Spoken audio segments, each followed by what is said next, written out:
It is that special day of the week. That's right, we're watching Avatar because it's Bite-Size Thursday, ladies and gentlemen. We made it to another Thursday, and it's going to be a good day today. We got Jake in the house. We got Jared in the house. Me, myself, Dickey. We are watching. Today's episode is Book 1, Episode 13. The Blue... Episode 14. The Blue Dabba-Dee-Dabba-Die Spirit. I love this episode. You see it just landed. I don't take it back. Like I said, this is a great episode. We get to see this first time the Zuko and the Aang, their little friendship going flushing, fluttering, flying. Flourishing? Flourishing! Oh my God. Flushing? Did you spend too much brain power on the Blue Dabby-Dee-Dabby-Da Spirit? That's where all my blood went to that joke, and now I'm just drained. I'm just done. Flushing. Flourishing was the word I'm looking for. Thank you, Jake. Wait, flourishing? It's more like budding. They're friends. Budding. Budding. They're not even friends. But how can you flourish if you're not even friends? You can see the little itty bitty pieces starting to bloom. The friendship flowers are starting to bloom. We're planting the seed. No, that's not good. I'm just trying to think of what's a good. Because they're not friends. No, but like I said, they're starting to understand each other. That's what I'm saying. They're setting the stage. Oh, sure. There we go. I don't know how many different metaphors I can throw in there, but let's just watch this and get it over with. Let's just watch this before he comes up with other stupid things to say. I love this episode. Me too. Let's watch it. Isn't it probably lauded as one of the best ones? I don't know. It's always a favorite. Should be. In my personal opinion, I would rank this easily in my top 12. 5, top 7. I'd rank it in my top 60. Yeah. All right. That's pretty impressive. Out of how many? 60? All right. Well, without any further ado, Jared wants to watch this. So let's take a bite. This is great. So, ladies and gentlemen, thank you for staying for 1 millisecond as we watch the Blue Spirit. And guys, it's so good. It's so good. And our boy Dave Filoni directed this. Dave. Shout out to Dave, who's doing better, not better things. He's doing other great things. He's working with Disney. Bigger things. Yeah, he's got a bigger paycheck. So as long as he has a cowboy hat on. As long as my man's got a cowboy hat on, he knows how to direct cartoons. That's the thing. This man, this show, this episode, it's just got me feeling all the love today. I'm in a good mood because we got to watch this. Oh, so what are some of the things that stood out for you guys? For me, it was like... Well, it's the big scene is the third or fourth to last one where Aang's talking to him. Oh, I have a story about that. Oh, so there's a fun little movie. It's kind of based off. Oh, jeez. This. Yeah, isn't it like kind of based off this, and not really though. The main character's name is Aang, so it's like if you've seen the last Airbender movie, there is a scene during the big fight at the climactic time frame of the film. He freezes Zuko in a thing because all of a sudden he can waterbend. Whatever. That's the movie. And he starts to walk out of this small, tiny room that they're in, right? And he stops on the stairs, and he looks back at him like this. He goes, "We could have been friends." And then he runs out. And that's all there is to it. There's no, I lived 100 years ago. I had friends all over, and I had friends in the Fire Nation. Do you think we could have been friends? Like, that's much more powerful of a statement as a question. It was. Because it gets at Zuko, and you can see it. Whether or not his next actions depict that, it's the you can see it start to get it. Mm-hmm. And then that shot of him turning away from the flag. Yeah. Zooms in on it. That was such a good, and I love the way that it's so simple, just the way the camera kind of moves, so like that transition from Aang to Zuko, like where it's just moving right to left. I thought they were going to do a thing where they turn opposite directions. But I love that transition and just showing that the two are like obviously connected and they're going to like it's foreshadowing obviously that they're gonna have some kind of connection. And that's the other thing is I like watching this in like hindsight, so that or rewatching it so that you know the whole time it's Zuko, and it just adds another level of excitement. It's a little sad. I don't remember my reaction finding out that because that seems like that would be just a big like. Whoa! I kind of remember mine. I don't. I think the first time I watched it, I had to stop watching it before they revealed that, and so I was like, "Is that actually a spirit? What's going on with that?" Mm-hmm. It's a blue spirit. And if I recall correctly, you can see the blue spirit mask earlier in the show. I know you at some or point. Something. We might even brought it up on here. I'm pretty sure we did bring it up on there at one of the early ones. Or at least when we were watching it, I think you were like, "Oh!" And as you do in that Dickey way. Meme, like literally like that's that. Yep. I think my reaction when I saw it as a kid, as I was not a very reactionary kid, was just kind of like an eyebrow. He's like, oh. I don't even think I said anything. You just kind of, huh. That was it. Just, I also think that as a kid, you don't really feel the impact, the true impact of that. I mean, it's still shocking. So the first time, my reaction, as you can fully imagine, I'm a very reactionary person. I was like, oh, look at it! Like I was freaking out. Like that's so like it excited me. So like it's so cool, and I just love how this is foreshadowing, just so like the friendship to come, and how they're gonna partner up at one point. It's gonna be so good. I'm so excited. Yeah, a lot of important stuff happened because like Zhao gets his promotion to admiral. And begins his own avatar chase, and Sokka says one of the funniest lines of the whole show. Which one? Take that, you rock!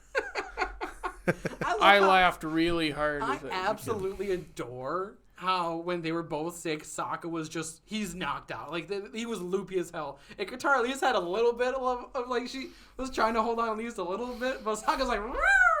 Appa, you're the funniest! This is one of those episodes that I think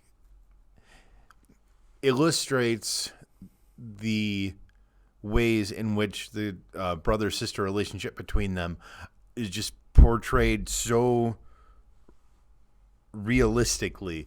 All those little just looks. Tiny little sentences and looks, and the way Katara raises her eyebrow at him, or the way he reacts to her doing that, like it just makes it feel like they're actually brothers and sister. It really does. Like, yeah, their chemistry is literally like it's how I interact with my sister. Like it's that we have the same like. We're trying to just annoy each other and just piss. It's fun. It's good. And the frogs, You were losing it. Oh the my frozen goodness. frogs. It's so silly, but it's so good. Well, how would they be living if they were frozen like that? I mean, do frogs? I don't know. How would they be born and grow? And I tell you that though, that last frog, he didn't make it. Just like you said. Yeah, he jumped right off didn't the top make of that it. wall. Are frogs like squirrels where they can hit the ground at terminal velocity and still survive? I doubt it. I've seen a frog hit a thing at terminal velocity. I doubt it. That's how we got the Nickelodeon logo. I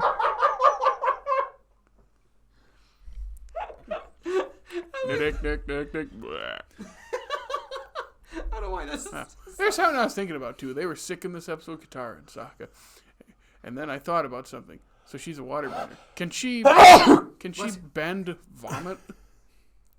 Why would you think about that? I don't know. I just thought about it.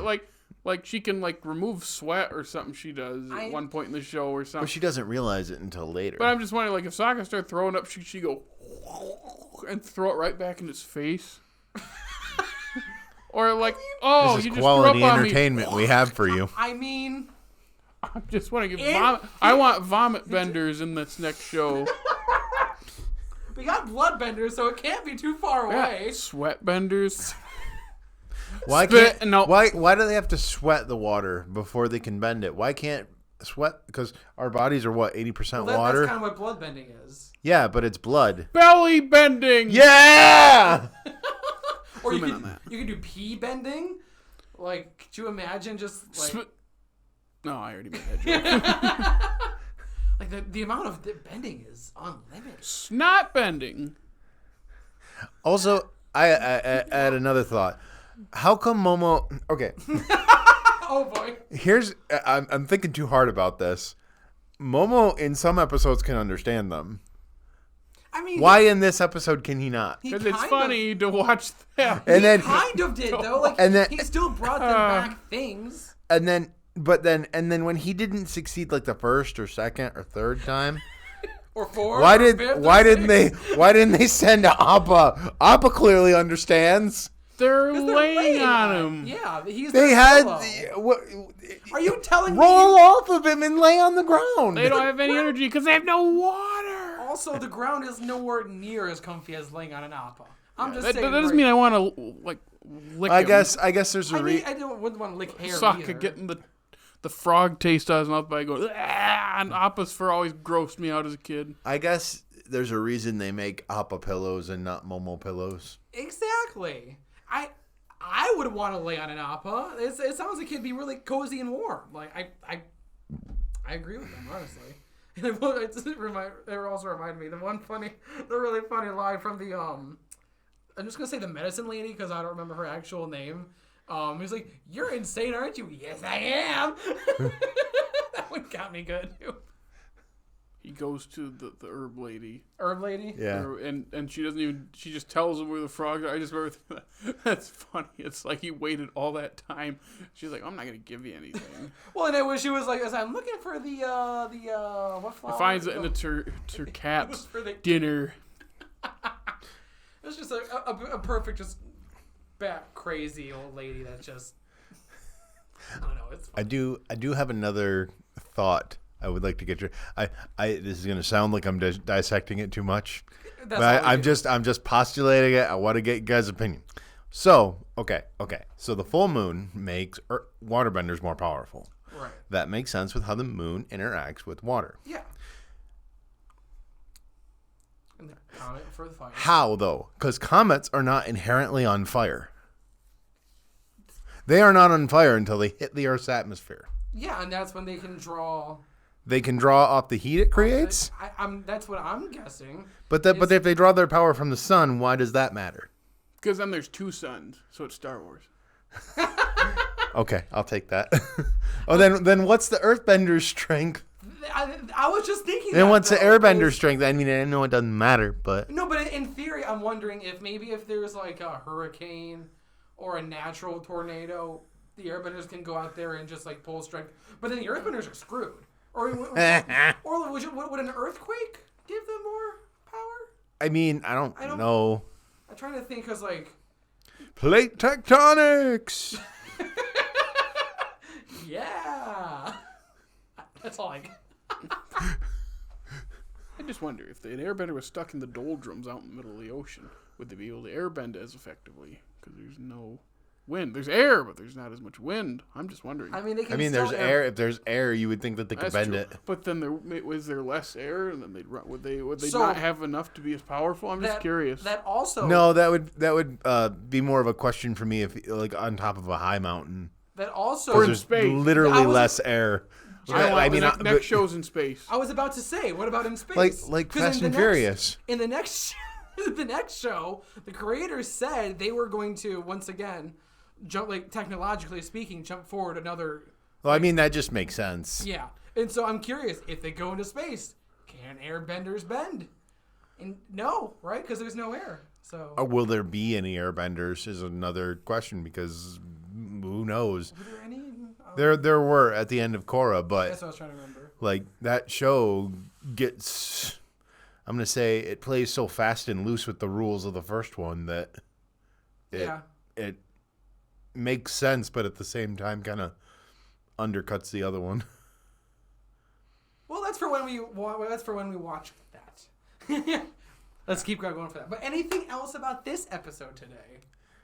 All right. Well, thank you for listening to our dissection and our analysis of the Blue Spirits. If you like what we do and want to watch more, where can the good people follow us, Jared? You can follow us on Facebook, Twitter, Instagram, and the funny TikTok. And you can listen to us on Apple, Google Podcasts, Spotify, Stitcher, iHeartRadio. And hey, if it's YouTube, like and subscribe, comment, ring our bell. Make sure you rate and comment on all those apps. And check out our groovy, rootin' tootin' website. Absolutely, lootly, pootly. So, from all of us here at Off Slate Media, thank you so much for listening to today's episode. If you want to stay up to date, next episode is episode 14, which is... The Fortune Teller. Episode 14. 16. The Fortune Teller, which I cannot remember even remotely. There's a Fortune Teller. Thank you, Jared. Mm-hmm. So, if you remember it, then definitely tune in. If you don't remember yeah. Watch it and then watch us so we can get our reactions. So, once again, thank you for listening. On every Thursday, or whenever you want to watch Avatar and hear us. Take a bite.